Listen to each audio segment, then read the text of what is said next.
Eu quero falar hoje sobre um tema que muitas pessoas acham apenas que é material, ou então um tema que muitos acham que é institucional, mas eu quero te dizer uma coisa, é um tema profundamente espiritual. O Senhor Jesus disse em Mateus capítulo 6, versículo 24, ninguém pode servir a dois senhores, porque ou há de aborrecer-se de um e amar o outro, ou se devotar a um e desprezará o outro.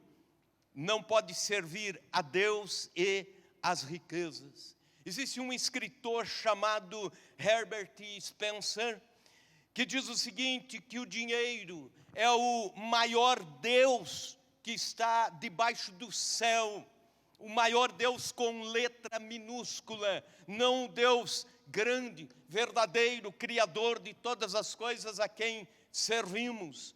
Em contraponto à servidão ao Deus dinheiro com letra minúscula, está a servidão a Deus, ao Senhor de todas as coisas. Aquele que diz lá no profeta Ageu, sou eu, o dono do ouro e da prata.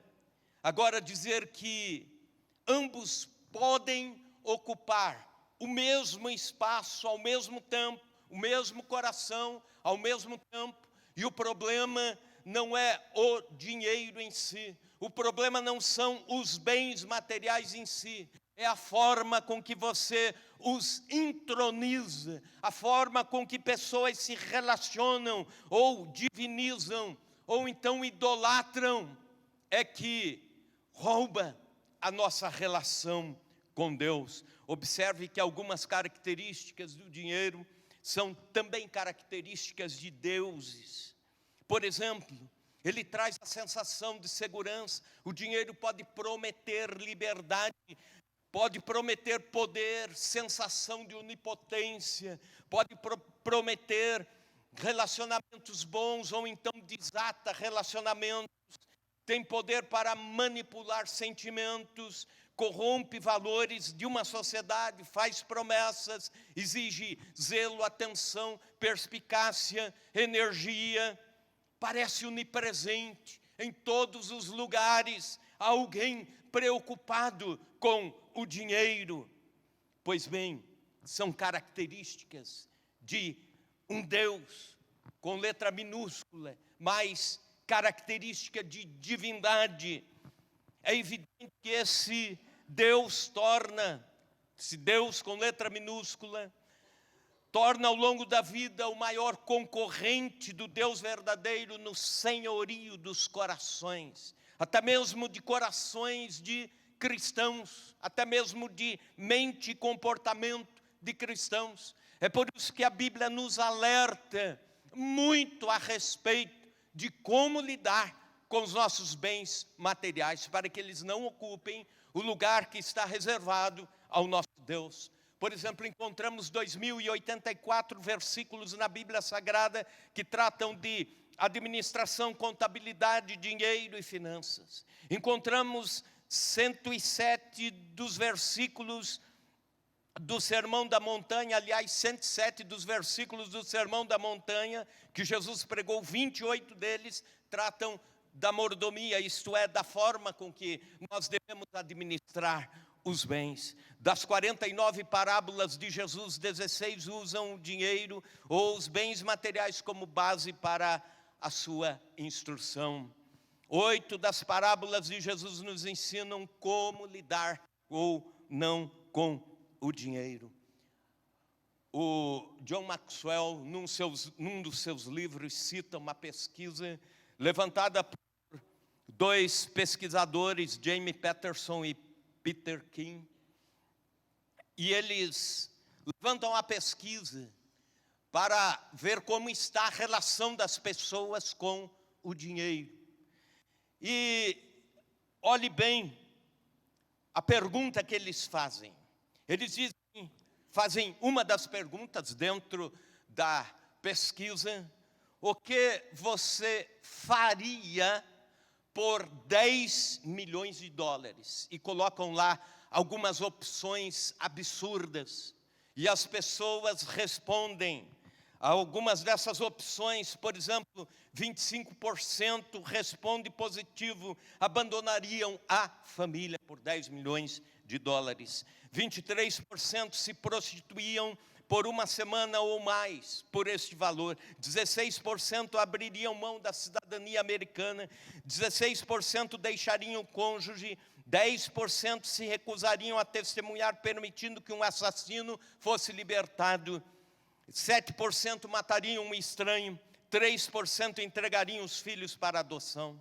Essas descobertas reafirmam que o dinheiro possui o status de Deus na nossa sociedade do século 21, independente de estarmos no Brasil ou em qualquer lugar do mundo. E aí você pergunta de que forma eu posso lidar com isso? Eu quero hoje trazer uma das formas com as quais você pode consagrar a sua vida financeira, de forma que ela não esteja neste trono de rei, ou então não esteja nesse lugar de divindade que somente Deus pode ocupar na sua vida. Uma das formas mais bíblicas e mais comuns entre os crentes, uma das formas que nós, os cristãos, trabalhamos com ela com muita naturalidade, e por vezes o mundo não entende isso. E eu me refiro a razões pelas quais nós, os cristãos, dizimamos. E eu quero convidar você, irmão e irmã, abra sua Bíblia no capítulo 3 de Malaquias, versículos 8 a 12. Este texto já é bem conhecido, aqueles irmãos, já quando fazem o discipulado, já se encontram com ele em algum momento.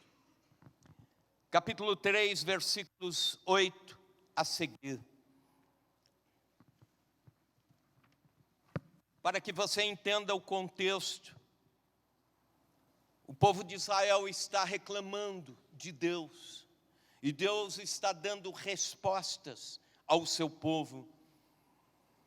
Uma das respostas, e Deus começa a resposta com uma outra pergunta. A gente chama isso de pergunta retórica. Pois bem, versículo 8, roubará o homem a Deus, todavia vós me roubais e dizeis, em que te roubamos? Nos dízimos e nas ofertas. Com maldição sois amaldiçoados, porque a mim me roubais, vós, a nação toda.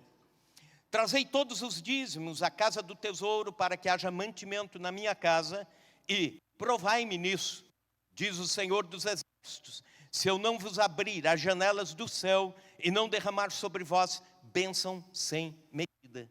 Por vossa causa repreenderei o devorador, para que não vos consuma o fruto da terra. A vossa vide no campo não será estéril, diz o Senhor dos Exércitos.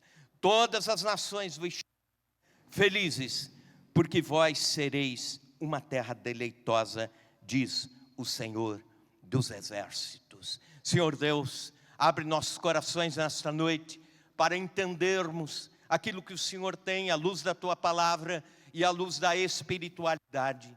Senhor, que nossas mentes e corações se abram para tratarmos, ó Deus, este assunto que por vezes fica tão pesado entre os cristãos, e fica tão pesado por causa da mídia que constantemente, Senhor, levanta os escândalos que acontecem em nome de abusos da fé, ó Deus. Mas nós queremos hoje trazer à luz da Tua Palavra o entendimento que o Senhor dá a respeito deste tema, e queremos fazê-lo no temor do Senhor, em nome de Jesus. Amém, diga amém, Jesus. Algumas razões pelas quais eu posso consagrar a parte de Deus, deixando então que Deus seja Senhor na minha vida em todas as áreas, inclusive na vida financeira, ou no pouco, ou no muito, ou no suficiente, mas que Deus esteja cuidando como aquilo que é consagrado a Ele. A primeira razão é porque eu quero devolver fielmente, com gratidão, aquilo que já é do Senhor, aquilo que não estou dando a Ele, estou devolvendo o que já é dele. Se você ler comigo este verso de Levítico capítulo 27, versículo 30, vai encontrar as seguintes palavras: também todas as dízimas da terra, isto é, a 10ª parte da terra, tanto dos cereais do campo como dos frutos das árvores, são do Senhor, santas são ao Senhor, isto é, separadas ao Senhor.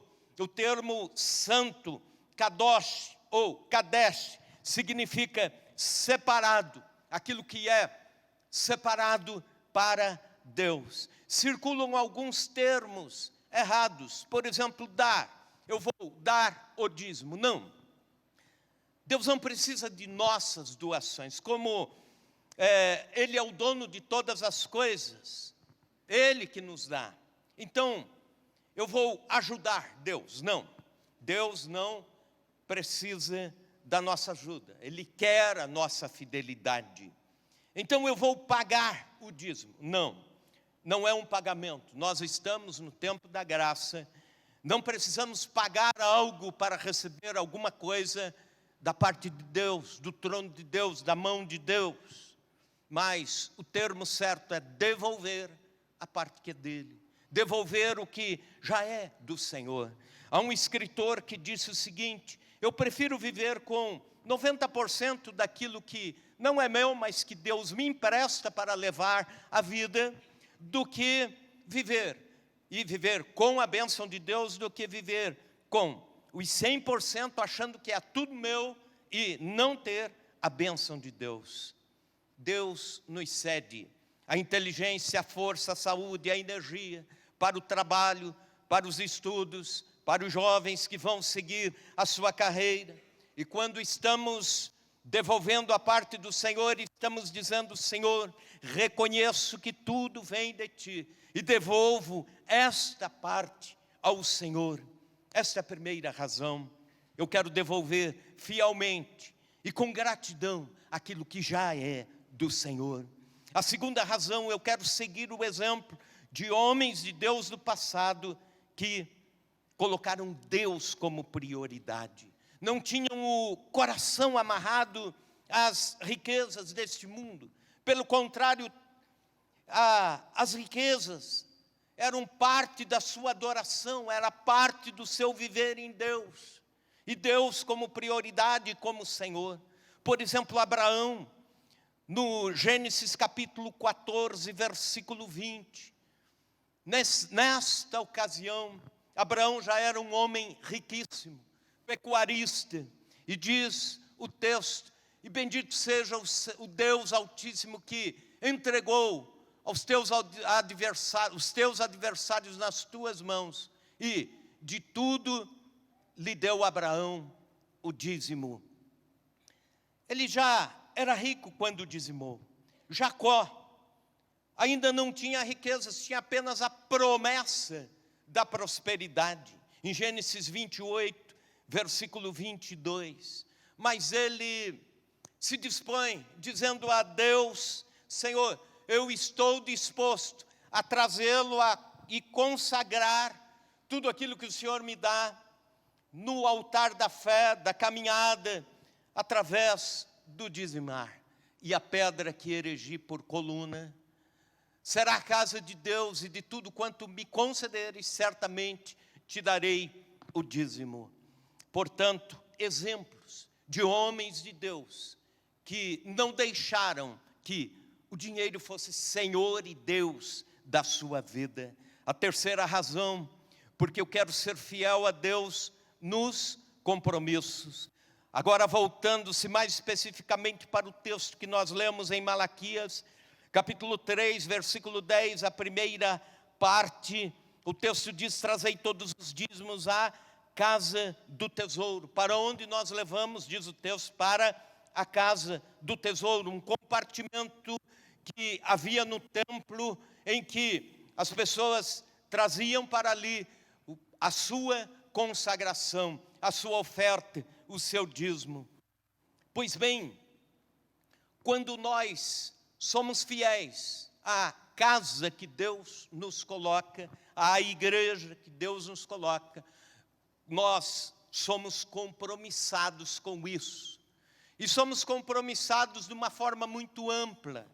Por exemplo, hoje pela manhã, estivemos juntos, conselho da igreja, ministrando a ceia. Também foi a consagração do pastor Júnior ao ministério missionário como plantador de igrejas.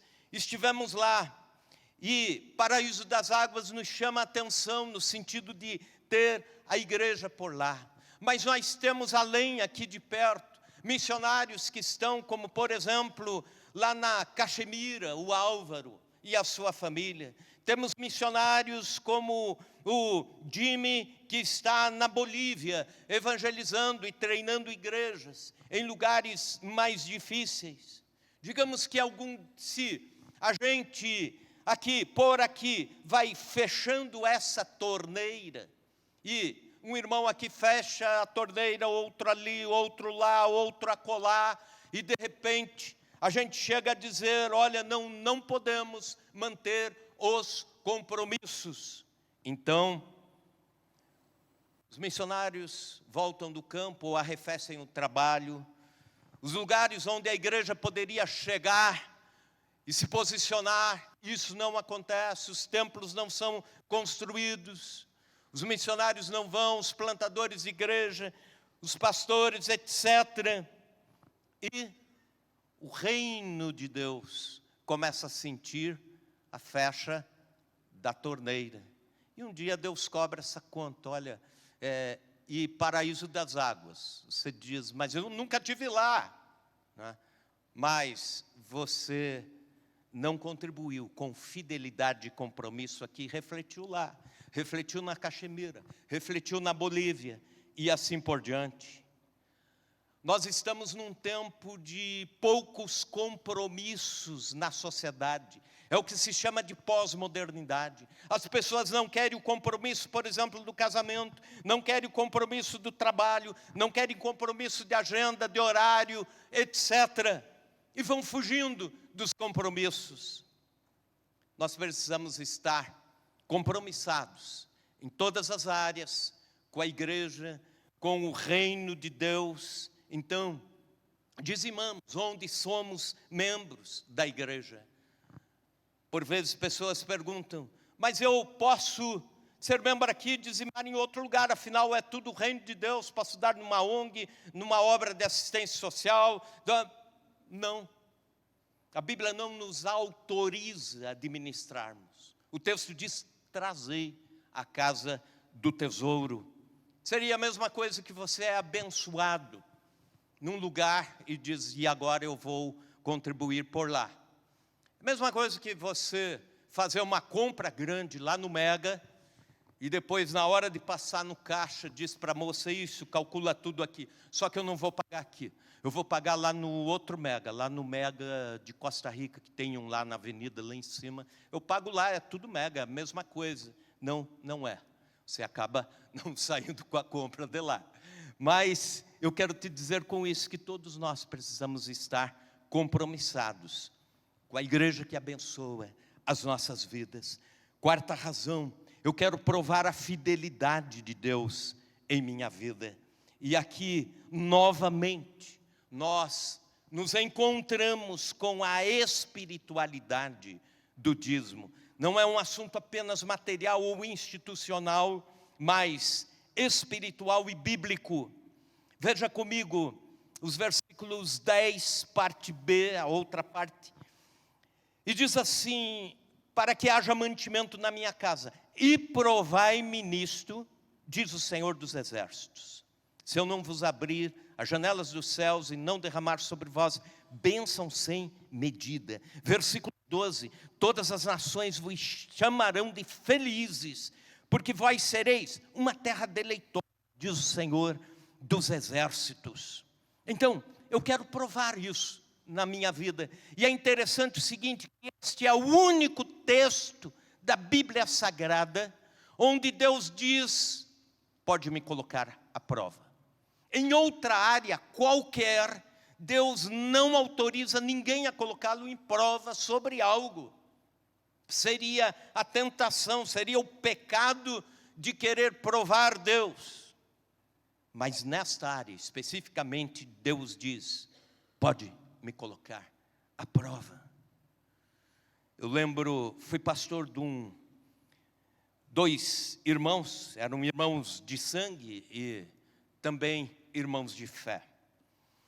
Eles tinham uma madeireira e ele até me autorizou, ele falou: quando o senhor quiser contar esse testemunho em qualquer lugar, tenha liberdade até de citar meu nome, Nivaldo Maluzzi. Pois bem, o Nivaldo, numa determinada ocasião, o Brasil tinha recém passado por um daqueles planos econômicos que faz assim, sabe? A gente já está acostumado, não lembro que plano era, mas estava tudo muito difícil. E ele disse o seguinte, sendo uma sexta-feira à tarde, logo após o almoço, ele estava preocupado, ele tinha contas a pagar. E ele estava com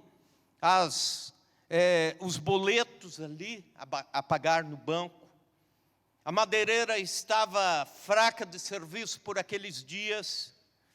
E ele, pensando nos boletos, olhou para a mesa, dizendo: eu não tenho como pagar todos os boletos. Aí ele olha um envelope de dízimo e diz: menos ainda eu teria como dizimar deste mês. Mas algo lhe falou ao coração, uma frase, dizendo assim: é melhor você dever aos homens do que dever a Deus, se for essa a conta que você vai fazer. E ele disse: eu só tenho recursos para ou dizimar ou pagar. Aí ele pega o seu envelope, não era dia de culto, mas ele faz o seguinte, ele orou a Deus, colocou o seu dízimo ali, levou até a igreja, pediu para que a irmã que limpava, a zeladora, abrir, e ele entrou humildemente, colocou no gasofilácio, pediu graça de Deus.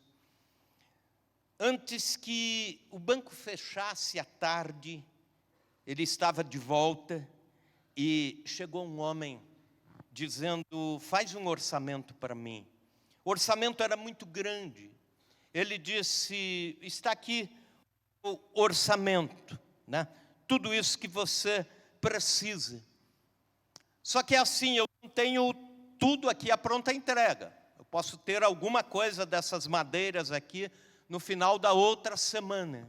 E aí o cara disse assim: não, então o orçamento está aprovado, manda para frente, encomenda as madeiras e tal, eu aguardo. E a propósito, eu vou te pagar agora. Ninguém faz isso no comércio. Quem trabalha no comércio sabe que ninguém chega pedindo um grande orçamento e parte dele não existe, não há a entrega naquele momento, e ele diz: eu deixo aqui pago, acertado, e depois você me faz a entrega. E ele glorificou muito a Deus. Ele disse: Senhor, eu não sabia que o Senhor tinha uma resposta tão pronta. Ele conseguiu naquele dia cobrir todos os boletos e ainda ter mais uma reserva para a semana seguinte. E ele adorou a Deus, dizendo: Senhor, obrigado por este teu cuidado tão pronto para com a minha vida. Eu quero provar a fidelidade de Deus na minha vida. Você quer provar a fidelidade de Deus na sua vida? Quinta razão, eu quero destronar o devorador das minhas finanças. Veja o versículo 9 comigo. Com maldição sois amaldiçoados, porque a mim me roubais vós, a nação toda. Deus falando a Israel. E aí no versículo 11 ele diz: por vossa causa repreenderei o devorador, para que não vos consuma o fruto da terra. A vossa vide no campo não será estéril, diz o Senhor dos exércitos. Neste texto, Israel estava perdendo suas colheitas para um bichinho que até hoje ainda não se sabe exatamente o que era, se era gafanhoto ou era larva, mas alguma coisa roubava as colheitas de Israel. O povo de Deus plantava e não colhia, porque o devorador estava lá. Devorador não dava, não deixava a expectativa da colheita acontecer. E Deus diz: eu mesmo repreendo o devorador. Eu mesmo cuido disso. Como se Deus estivesse dizendo: faça, Israel, a sua parte. E do devorador eu cuido. Sabe aquelas situações assim, onde você faz todos os cálculos e diz assim: no final desse mês eu vou conseguir finalmente economizar R$1.800. Legal, paguei as contas e tal, fiz as contas e tudo, mas de repente estraga o liquidificador, estragam os amortecedores do carro, dali mais alguns dias queima o ferro de passar roupa, dali mais alguns dias o filho está doente, e aí entra a farmácia e tal. Quando você vê, no final do mês, não, sobraram os 1.800, ainda faltou mais uns 300 para completar a conta. E aí, no outro mês, a mesma coisa, vai perdendo o sono, e quando perde o sono fica irritado, e normalmente os homens são muito prontos a fazer as contas, cuidar das finanças, só que aí já começam a discutir com as mulheres, e aí a briga de casal e assim por diante. São os indícios dos devoradores nas nossas casas. Reveja a sua fidelidade para com Deus. E eu conto aqui uma ilustração do campo missionário. Um missionário estava ministrando, pregando num lugar de fala brasileira. Ele era brasileiro, é brasileiro. Estava em São Tomé e Príncipe, duas ilhas que formam uma nação na costa africana. E evangelizando um povo muito pobre, muito humilde, crianças com sinais de desnutrição, senhoras com sinais de desnutrição, e o chão não produzia muita coisa, passavam necessidade, uma aldeia inteira. E ele estava discipulando as pessoas que tiveram seu encontro com Cristo, teriam mais batismos pela frente. E quando chegava naquela lição sobre o dizimar, ele pulava a lição. Ele dizia: Senhor, essa não, porque eu me sinto muito mal, Deus, de falar algo tão importante, tão sério nessa área para pessoas que estão sofrendo justamente pela escassez. E aí, numa dessas orações, Deus puxou a orelha dele e disse: você vai me falar, você vai falar sobre isso. Mas por que, Senhor? Porque você está retendo a bênção que eu tenho para dar para essa aldeia. E aí, com temor de Deus, foi chegando a lição do dia do discipulado, e ele pediu graça de Deus e falou sobre isso. As pessoas novas convertidas ficaram muito alegres, felizes, e ficaram conversando entre si de que forma nós vamos poder dizimar, de que forma. E ele dizendo: Deus, viu o que eu causei? Expectativas que depois vão... como eu vou lidar com isso, Senhor? E aí, enquanto isso, os dias foram passando, e um menininho andando tropeçou numa raiz, tropeçou, caiu, veio chorando, e foram lá ver aquela raiz, e descobriram que naquela terra eles podiam plantar uma determinada raiz, uma determinada planta que encontraram ali por acidente do menininho, que poderia trazer nutrição para as pessoas. Eles poderiam depois fazer comida em abundância, poderiam ter as suas hortas, poderia até esta planta nascer em lugares de dificuldade de irrigação, de água e tudo mais, com poucas chuvas, mas é fato que dali 1 ano, a cara dessa aldeia estava mudada. Eles plantaram, se alimentaram, eles começaram a vender para as outras aldeias o que eles conseguiam produzir. Deus mudou o quadro daquela pequena comunidade. Destronar o devorador. 6ª razão, eu quero ter o privilégio de ser parceiro de Deus na expansão do reino.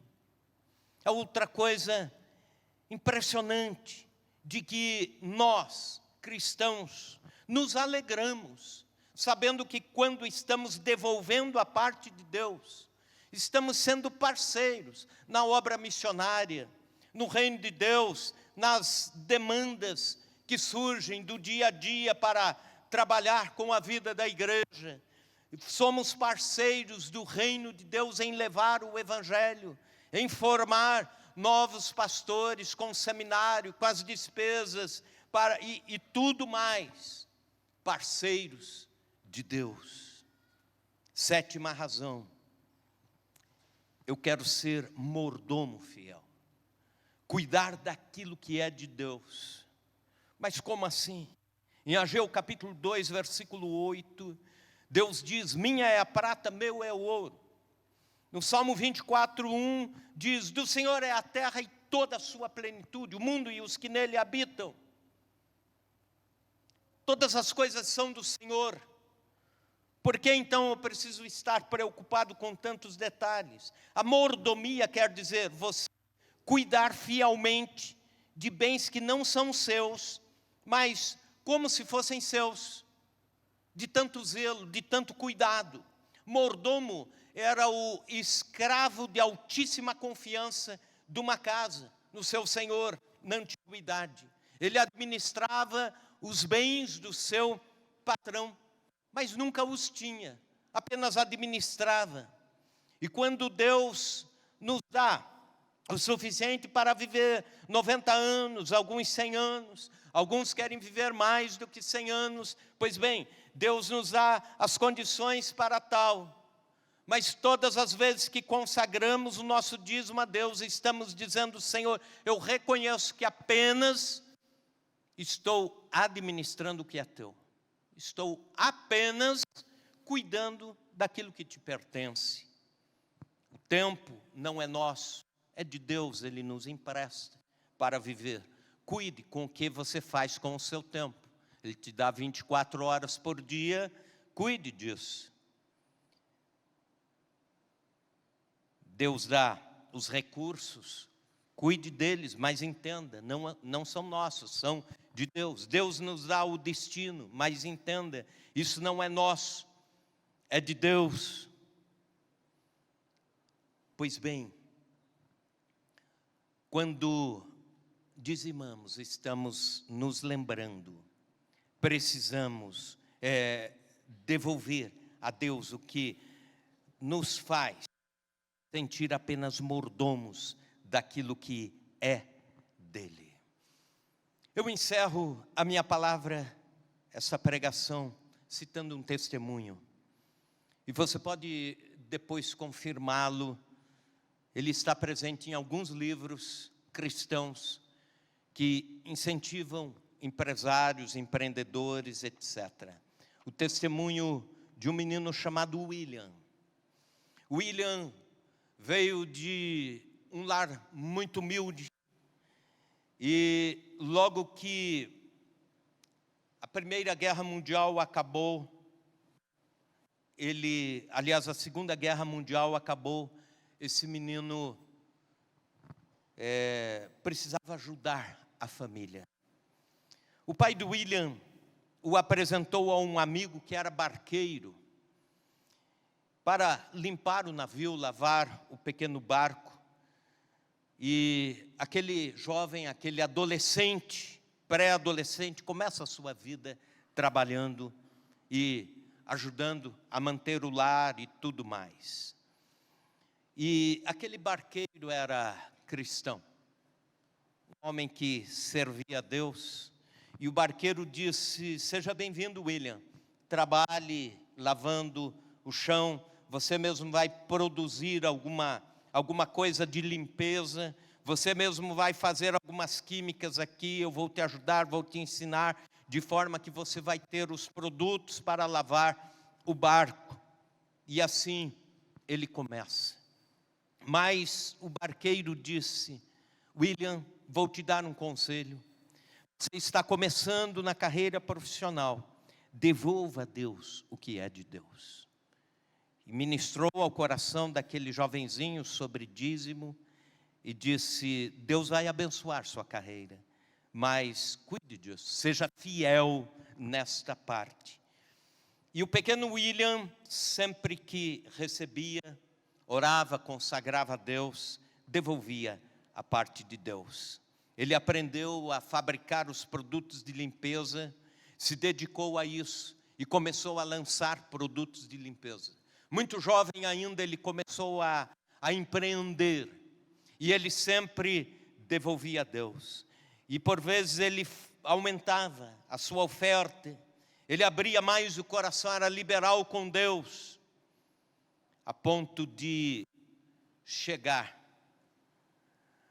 a ter em dezenas de países seus produtos. 144 países do mundo hoje têm produtos produzidos por William Colgate. Esse homem tem uma história com Deus. Esse homem tem uma história com Deus. Deus o levou para o lar eterno, mas ele deixa um legado para os cristãos, dizendo: seja fiel naquilo que o Senhor dá. E o William Colgate ajudou, como investidor de missões, a plantar igrejas em vários lugares do mundo, inclusive ajudando a manter missionários que foram para determinados países levar o Evangelho. E ele dizia: Deus me abençoou, porque o barqueiro lá no primeiro dia de trabalho me ensinou o segredo: consagre a Deus.